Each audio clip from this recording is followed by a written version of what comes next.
आगे देखते हैं हम फंक्शंस में। अब देखिए ये दो फंक्शन दिए, मैं आपको equality of function, equal functions, इसका कंसेप्ट बताऊंगा। अब देखिए इक्वल फंक्शन हम कब बोलेंगे, बेसिकली दो फंक्शन है वो इक्वल हैं, तो उसके लिए domain of f is equal to domain of g। ठीक है, मान लीजिए दो फंक्शन है, एक है f और दूसरा है g। ठीक है, तो वो दोनों इक्वल है, उसके लिए जरूरी कंडीशन है पहले तो f फंक्शन का डोमेन g फंक्शन का डोमेन ये इक्वल होना चाहिए। सिमिलरली कोडोमेन जो f है, codomain of f and codomain of g must be equal. ठीक है ना, तो ये कंडीशन दो जो है सेटिस्फाई होनी चाहिए। अगर ये दो कंडीशन सेटिस्फाई हो जाती है तो हम बोलेंगे द फंक्शंस आर इक्वल। अब देखिए यहाँ पे दो क्वेश्चंस लिखे हुए हैं, मैं वन बाय वन दोनों क्वेश्चन आपको बताता हूँ। आपको जो पहला क्वेश्चन दिया उसमें बोला है कि a कोई भी एक सेट है 1,2, b कोई भी एक सेट है 3,6। अब आपको बोला है f maps from a to b, और इसमें fx क्या डिफाइन किया हुआ है, x² + 2। ठीक है ना, अच्छा अब fx आपको दिया हुआ है x² + 2, और ये f की मैपिंग कहां से हो रही है, a से b की तरफ। तो f1 ठीक है कितना हो जाएगा, 1 का स्क्वायर प्लस 2, यही रूल कहता है। f maps a to b है, मतलब यहाँ पे जो x की वैल्यू है वो हमें यहाँ से पुट करनी है, तो f1 हो जाएगा 1² + 2 यानी कि 3। ठीक है, क्या ये b में है, हाँ जी है। अच्छा f2, क्योंकि यहाँ 2 दिया हुआ है तो कितना हो जाएगा, 2 का स्क्वायर प्लस 2 यानी कि 6। क्या ये इसमें है, हाँ जी है। तो fx जो है वो हमने ये निकाला। ठीक है, f1 ये मिल गया, f2 ये मिल गया।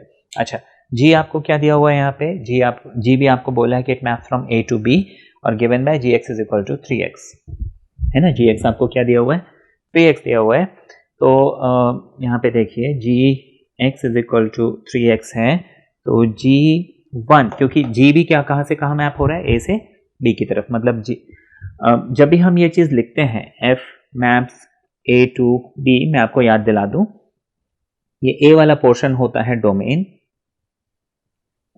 एंड ये वाला पोर्शन होता है, ठीक है ना, कोडोमेन।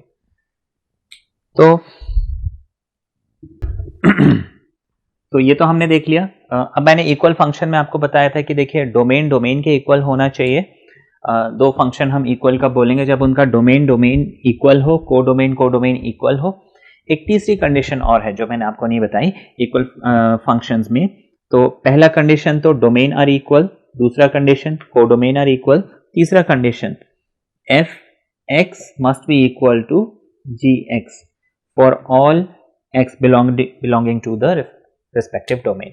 ठीक है ना, तो पहली दो कंडीशन अगर सेटिस्फाई हो रही है तो फिर तीसरी कंडीशन मुझे चेक करनी पड़ेगी, इसलिए हम ये एफ एक्स और जी एक्स निकाल रहे हैं ये तीसरी कंडीशन के लिए। अब देखिए यहाँ पे G1 मैंने निकाला, तो G1 जो है 3 × 1 यानी कि 3, ये यहाँ पे है। अच्छा इसी तरीके से मैं G2 निकालूंगा एंड 3 × 2 = 6, ये मुझे मिल गया। अब यहाँ पे देखने वाली बात है कि एफ एक्स का भी डोमेन A है, Gx का भी डोमेन A है, जैसे कि क्वेश्चन में पहले बताया था। f का कोडोमेन B था, G का भी कोडोमेन B था, तो डोमेन और कोडोमेन ये दोनों के इक्वल है। अब हम देखते हैं f1 मुझे मिल रहा है 3, G1 भी मुझे मिल रहा है 3, f2 मुझे मिला 6, G2 भी मुझे मिला 6, तो basically f1 is equal to G1 and f2 is equal to G2 है ना। तो इसने तीनों कंडीशन सेटिस्फाई कर दी। पहली दो कंडीशन सेटिस्फाई हो गई तो मैं फिर तीसरे कंडीशन पे जाऊंगा। ठीक है ना, तो तीसरा कंडीशन भी यहाँ पे फुलफिल हो गया, देयरफॉर ये जो f और g हमें फर्स्ट क्वेश्चन में दिए थे ये फंक्शंस क्या है, इक्वल है। अब यहाँ पे हम देखते हैं, तो यहाँ पे मैं अगर fx देखूं तो ये x² - 2 है, ये x² - 4 लिखना था, मैंने गलती से 2 लिख दिया। तो x² - 4 अपॉन x - 2, जिसको हम x + 2 एंड x - 2 है ना, इस 4 को हमने 2² लिख लिया and a + b a - b लगा लिया, कैंसिल हो गया, ये मुझे x + 2 मिल गया। ठीक है, ये बात समझ में आ गई। अब fx मुझे x प्लस 2 मिला, gx भी मुझे x प्लस 2 मिला। ठीक है ना, fx मुझे x प्लस 2 मिला, इसका ये मतलब है कि मैं x की जगह 1 2 3 4 कुछ भी पुट करूंगा, वो मुझे gx में भी 1 2 3 4 जो पुट करूंगा दोनों इक्वल मिलेंगे। तो यहां पे अगर हम देखें तो fx और gx तो मुझे इक्वल मिल रहा है, fx और gx तो मुझे, क्योंकि देखिए fx मुझे x प्लस 2 मिला, gx भी मुझे x प्लस 2 मिला, लेकिन f के लिए आपको डोमेन क्या दिया हुआ है, r माइनस 2, जबकि g के लिए डोमेन दिया हुआ है ऑल रियल नंबर। तो क्योंकि यहाँ डोमेन मैच नहीं कर रहे हैं तो हम इसको क्या बोलेंगे, the function are not equal. Although fx और gx देखो हमें क्या मिल रहा है, इक्वल मिल रहा है। अच्छा, यहाँ पे आपको जस्ट एक कॉन्सेप्ट बता दूं, ये जो r माइनस 2 हमने यहाँ लिखा है ये एग्जैक्टली क्या है ना, ऐसा हम क्यों लिखते हैं। तो ये हालांकि आगे चल के आप इस कंसेप्ट को समझेंगे। अब देखिए मुझे फंक्शन दिया हुआ था x square minus 4 upon x minus 2। देखिए जब भी मुझे ऐसे फ्रैक्शन वाले फंक्शन देते हैं तो एक बहुत इंपॉर्टेंट चीज़ होती है, वो ये कि ये जो डिनोमिनेटर है ये कभी भी जीरो नहीं होना चाहिए। वो इसलिए क्योंकि जैसे ही यहाँ पे जीरो आ जाएगा ये पूरा जो फंक्शन है ये अनडिफाइन हो जाएगा। अब ये x माइनस 2 जीरो कब बनेगा, जब x इज इक्वल टू 2 मिल जाएगा। तो इसका मतलब मैं यहाँ पे रियल नंबर के सेट से कोई भी नंबर डाल सकता हूँ, बस 2 नहीं डाल सकता। वो इसलिए क्योंकि जैसे ही मैंने 2 डाला क्या हो गया, ये अनडिफाइन हो गया। अब वैसे तो हम बोलेंगे कि भाई इसको अगर मैं सॉल्व करूं, ये x माइनस 2 एक्स प्लस 2 बनता है और नीचे x माइनस 2 होता है, ये कैंसिल हो गया ना। तो फिर 2 पे तो अगर हम 2 डालेंगे तो इसकी वैल्यू तो 4 आ रही है। देखिए x प्लस 2 अगर मुझे फंक्शन दिया होता है, जैसे कि gx दिया हुआ है, यहाँ पे अगर मैं 2 डालूंगा तो 4 आ रहा है। बट अगर मैं इस फंक्शन को ऐसे ही लिखूं और यहाँ पे मैं अगर 2 डालूं तो ये 4 माइनस 4 अपॉन 2 माइनस 2 यानी कि 0 अपॉन 0 मिल जाएगा इनडिटर्मिनेट फॉर्म। ठीक है ना, तो वो तो हम सॉल्व करके उसको वैसे लिख लेते हैं, लेकिन जब भी ऐसे फंक्शन मिले तो उसमें क्या होता है, एक चांस होता है हमें ये ऐसा फॉर्म ना मिल जाए। इस वजह से हम हमेशा कोशिश करते हैं डिनोमिनेटर को 0 ना बनने दें। तो वो जो नंबर है जो इसके डिनोमिनेटर को 0 बना सकता है उसको हम हमेशा ऑल रियल नंबर से जनरली हम एक्सक्लूड करते हैं। तो इसलिए रियल नंबर से हमने इस 2 को एक्सक्लूड किया हुआ है। ठीक है, ये आगे चल के मैं और आपको एक्सप्लेन करूंगा। अब ये क्वेश्चन देखते हैं। अब आपको बोला है कि g is equal to this, अब और gx is equal to ax plus b। आपको सबसे पहले तो पूछा है इज g अ फंक्शन। सबसे पहले तो मुझे पहचानना है कि क्या ये फंक्शन है या नहीं। तो सबसे इंपॉर्टेंट चीज देखिए, अगर g फंक्शन है तो हमें ये जो ऑर्डर्ड पेयर्स दिए हुए हैं ना, इसमें जो फर्स्ट एलिमेंट है ये रिपीट नहीं होना चाहिए। अब देखिए ये 1 पहली पोजीशन पे रिपीट नहीं होना चाहिए। पहली पोजीशन पे दोबारा 1 मिल रहा है, नहीं। ये जो 2 है ये पहली पोजीशन पे दोबारा मिल रहा है, नहीं। 3 भी नहीं मिल रहा, 4 भी नहीं मिल रहा है। दूसरी पोजीशन पे मुझे उससे मतलब नहीं है। जैसे ये 2 दूसरी पोजीशन पे होता कोई फर्क नहीं पड़ता। जैसे ये 3 देखिए दूसरी पोजीशन पे है, मुझे उससे कोई मतलब नहीं है। पहला नंबर 3 एक ही है, पहला नंबर 4 भी अकेला है, पहला नंबर 2 भी अकेला है, पहला नंबर 1 भी अकेला है। तो ये फंक्शन है, सबसे सिंपल चीज। तो ये तो हमने समझ लिया। कभी भी आपको अगर ऐसे दिया हो और उसको फंक्शन पहचानना, तो आप सिर्फ उसके पहले नंबर को देखना, वो रिपीट नहीं होना चाहिए। मान लीजिए यहाँ पे 1,2 और 1,1 और उसके बाद और भी बहुत सारे पेयर्स लिखे होते हैं। अब देखिए यहाँ पे ये जो 1 है ना, पहली पोजीशन पे 2 बार आ रहा है, तो इसको हम फंक्शन नहीं बोलेंगे। ठीक है, तो ये बहुत इंपॉर्टेंट कंडीशन है। अब ये तो हमने समझ लिया कि हाँ ये फंक्शन है। अब आपको आगे बोला है कि अगर ये फंक्शन है तो आपको बताया गया है कि gx जो है वो क्या है, ax प्लस b है। अच्छा, gx अगर ax प्लस b है तो आपको पूछा है कि a और b की वैल्यू कितनी है, ये आपको निकालना है। तो अब a और b की वैल्यू हम कैसे निकालेंगे, तो हम क्या करेंगे, ये जो मुझे इक्वेशन दिया हुआ है gx is equal to ax plus b, यहाँ पे मैं वैल्यूज पुट करूंगा। अब वैल्यूज कैसे पुट करूंगा मैं, चलिए इस पॉइंट में पहले समझाता हूँ। देखिए मुझे 2,3 दिया हुआ है। अब यहाँ पे याद रखने वाली बात है, जो पहली वैल्यू होती है इस ऑर्डर्ड पेयर में, जो पहली वैल्यू है वो हमेशा x की वैल्यू होती है। जो दूसरी वैल्यू होती है वो हमेशा gx या fx या जो भी मुझे फंक्शन दिया होता है उस फंक्शन की होती है। इसका ये मतलब हुआ कि मैं इस इक्वेशन में gx की जगह 3 को पुट कर दूंगा और a x की जगह मैं 2 को पुट कर दूंगा। ठीक है, ये हो जाएगा। अब हम क्या करेंगे, ये हो जाएगा 2 times of a plus b is equal to 3। ये मुझे एक इक्वेशन मिल गया। इसी तरीके से अब हम क्या करेंगे, 1 and 1 पुट कर देंगे, तो ये हो जाएगा, देखिए gx की जगह भी मुझे क्या करना है, 1 पुट करना है, a इंटू 1 प्लस b, है ना, a इंटू 1 प्लस b, तो 1 को हम नहीं लिखते हैं, तो a plus b is equal to 1। ये मुझे इक्वेशन नंबर 2 मिल गया। अब हम क्या करेंगे, दोनों इक्वेशन को ऊपर नीचे लिख लेंगे,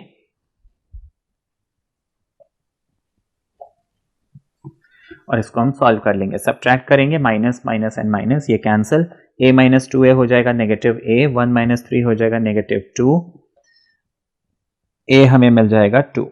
तो a की वैल्यू मुझे 2 मिल गई। अब इस a की वैल्यू मैं किसी भी इक्वेशन में, चाहे इसमें पुट करता हूं, तो मुझे 1 इज इक्वल टू a की जगह a प्लस b मुझे मिला हुआ है, दिया हुआ है, a की जगह मैं 2 पुट करता हूं, b मुझे कितना मिल जाएगा, 1 माइनस 2 यानी कि माइनस 1। तो मुझे a मिल गया 2 और b मिल गया माइनस 1। ठीक है ना, इतना समझ में आ गया।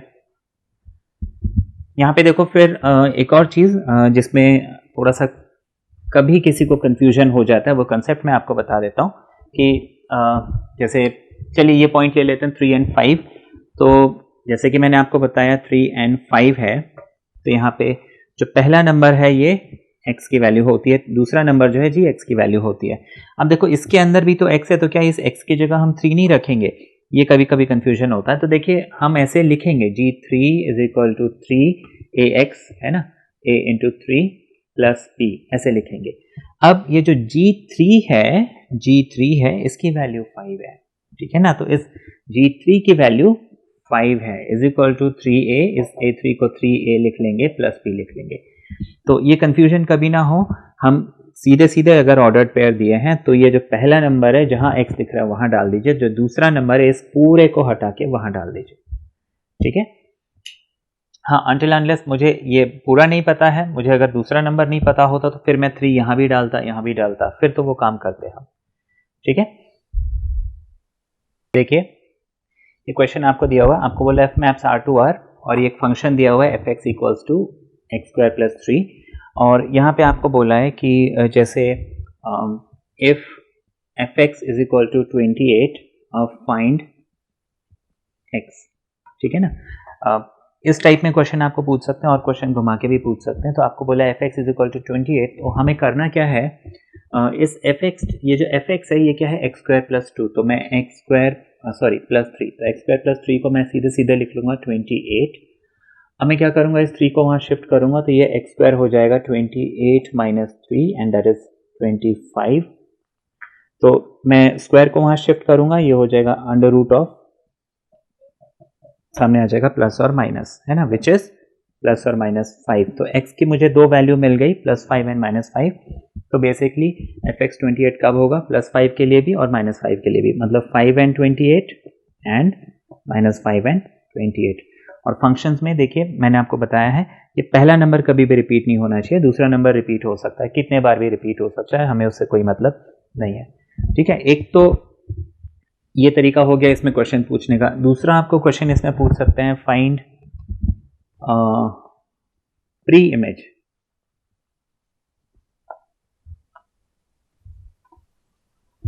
ठीक है, ऑफ लेट्स से 39 1, ठीक है ना, 39 का प्री इमेज निकालना है, लेट्स से 2 का प्री इमेज निकालना है ना, आपको बोला है कि 2 का प्री इमेज निकालो, तो ये हम कैसे करेंगे।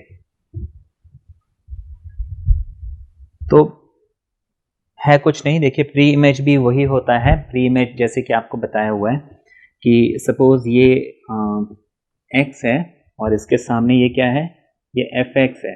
ठीक है, ऐसे होता है। तो यहाँ पे कोई एलिमेंट यहाँ पे मैप हो रही है, यहाँ पे कोई एलिमेंट यहाँ पे मैप हो रही है, इनको हम इमेज बोलते हैं।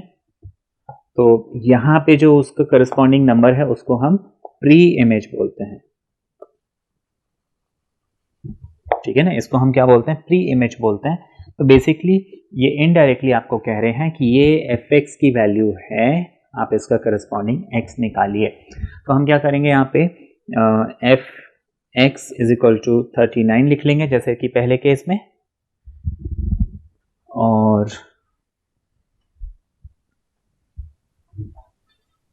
39 लिख लिया। अब मैं क्या करूँगा, एफ एक्स हमें क्या दिया हुआ था, एक्स स्क्वायर प्लस 3, तो मैं इसको एक्स स्क्वायर प्लस 3 लिख लूँगा, 3 को यहाँ शिफ्ट करूँगा तो X square is equal to 39 minus 3 36 हो जाएगा। तो x इज इक्वल टू है ना under root of 36 with a plus और माइनस साइन, तो मुझे x क्या मिल गया, प्लस एंड माइनस 6। ठीक है, तो मुझे 39 की प्री इमेज क्या मिल गई, एक तो प्लस 6 और एक माइनस 6, यानी कि इसको हम 6 एंड 39 लिख सकते हैं एंड माइनस 6 एंड 39 ऐसे लिख सकते हैं। मतलब इसकी प्री इमेज या तो 6 होगी या तो माइनस 6 होगी। वहीं पे नेक्स्ट क्वेश्चन जिसमें आपको बोला है कि 1 की प्री इमेज क्या होगी या 2, जैसे मैंने लिखा था, तो 1 या 2 की प्री इमेज क्या होगी, तो देखिए उस केस में भी मैं क्या करूँगा, इस एक्स स्क्वायर प्लस 3 को 1 लिख दूंगा। अब इस 3 को वहाँ शिफ्ट करते हैं तो ये हो जाएगा X square equals to 1 minus 3 and that is -2। तो x इज इक्वल टू क्या मिल गया, देखिए under root of -2, under root of negative number ये तो निकाल ही नहीं सकते, ये इमेजिनरी नंबर हो जाता है जो आप कॉम्प्लेक्स नंबर टॉपिक में पढ़ेंगे, तो ये कोई रियल नंबर नहीं है कि नहीं। लेकिन आपको बोला है फंक्शन जो है रियल नंबर से रियल नंबर में मैप हो रहा है, तो इसका ये मतलब हुआ कि इस 1 का कोई भी प्री इमेज नहीं है। ठीक है ना। अब देखिए इसी में मैं आपको और बताता हूँ, जैसे मान लीजिए सेम एफ मैप्स R2 आ रहा है और let's say F X is equal to X square plus 1 दिया हुआ है। ठीक है, और आपको बोला है कि find let's say F inverse 26, आपको बोला है फाइंड एफ इनवर्स 26, ये आपको निकालना है। तो अब देखिए इसको हम कैसे करेंगे, ये वही क्वेश्चन है, बस इसको जो है एक अलग ढंग से पूछा गया है और कुछ भी नहीं है। एफ इनवर्स मैं आपको बता दूं, एफ इनवर्स जो 26 है, यहाँ पे सिंपल सी बात है कि मान लीजिए F X is equal to Y है, तो हम x is equal to F inverse y ऐसे लिखते हैं। ठीक है, इसको हम रीड करते हैं एफ इनवर्स, तो F inverse 26 is equal to मैं सम x मान लेता हूँ। ठीक है ना, तो फिर F X is equal to 26 हो जाएगा। अब देखिए एफ एक्स मुझे दिया क्या हुआ है, एक्स स्क्वायर प्लस 1, तो मैं X square plus 1 is equal to 26 लिख लूंगा। एक्स स्क्वायर हो जाएगा 26 माइनस 1 25, एक्स मुझे कितना मिल जाएगा, प्लस माइनस 5। ठीक है, यहीं पे मान लीजिए मुझे बोला एफ इनवर्स -5,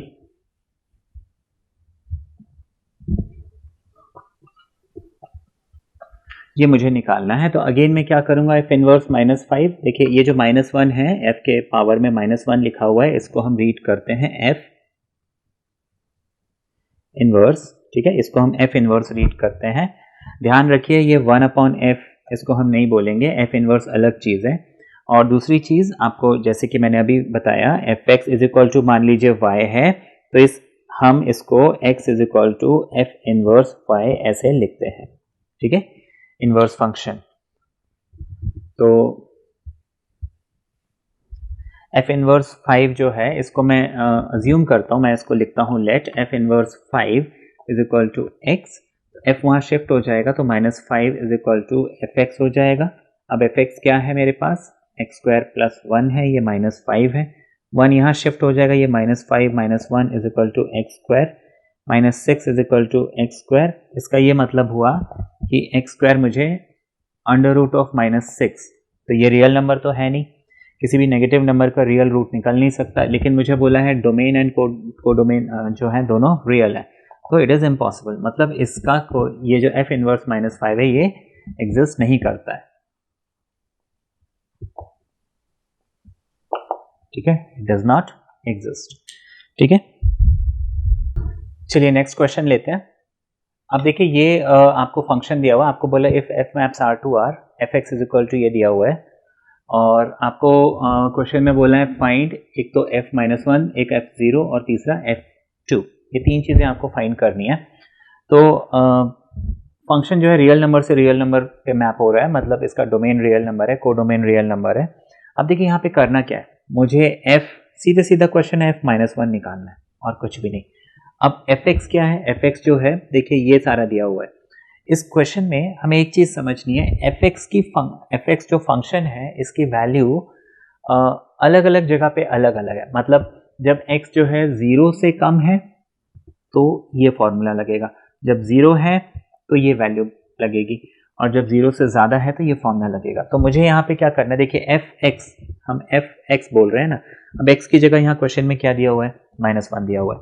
अब -1 क्या है, 0 से छोटा है, 0 से छोटा है तो फॉर्मूला क्या लगेगा, 3x - 2 लगेगा, है ना। ये वाला फॉर्मूला नहीं लगा सकते क्योंकि अगर 0 से बड़ा हो तो ये फॉर्मूला लगना है। अब 3x - 2 मुझे यहाँ पे क्या करना है, सिर्फ x की जगह -1 डालना है, 3 × 1 = 3 और ये -3 and -2 दैट इज -5। ये हमारा f-1 हो गया। नेक्स्ट इज मुझे f0 निकालना है। अब f0 x की वैल्यू कितनी हो गई, 0, तो अब मुझे देखना है कि x0 यहाँ पे क्लियरली दिया हुआ है, जब x0 है तो fx कितना है, 1 है, तो f0 जो है सीधा सीधा 1 हो जाएगा। मतलब जब x0 है तो x कितना हो गया, 1। ये तो हमने सीधा सीधा आंसर लिख दिया। अच्छा, अब तीसरी चीज मुझे क्या निकालनी है, f2। तो हम यहाँ पे क्या करते हैं, f2। अब देखिए x की जगह कितना मिल गया, मुझे इधर 2 मिल गया। अब 2 क्या है, 0 से बड़ा है ना, तो यहाँ मैं फॉर्मूला क्या लिखूंगा, 4x + 1 लिखूंगा और यहाँ x की वैल्यू मैं 2 पुट कर दूंगा, तो 4 × 2 = 8 + 1 9 मिल जाएगा। तो f2 मुझे कितना मिल गया, 9 मिल गया। So this was one of the question. Next देखिए, आपको यहाँ पे दो ये आपको रिलेशंस दिए हुए हैं, fx जो है ये दिया हुआ है और gx जो आपको ये दिया हुआ है। अब आपको यहाँ पे चेक करना है या प्रूव करना है या आइडेंटिफाई करना है कि इसमें से कौन सा फंक्शन है, कौन सा फंक्शन नहीं है, या फिर क्वेश्चन ये बोल सकते हैं कि प्रूव करो कि ये तो फंक्शन है, ये gx जो है ये फंक्शन नहीं है।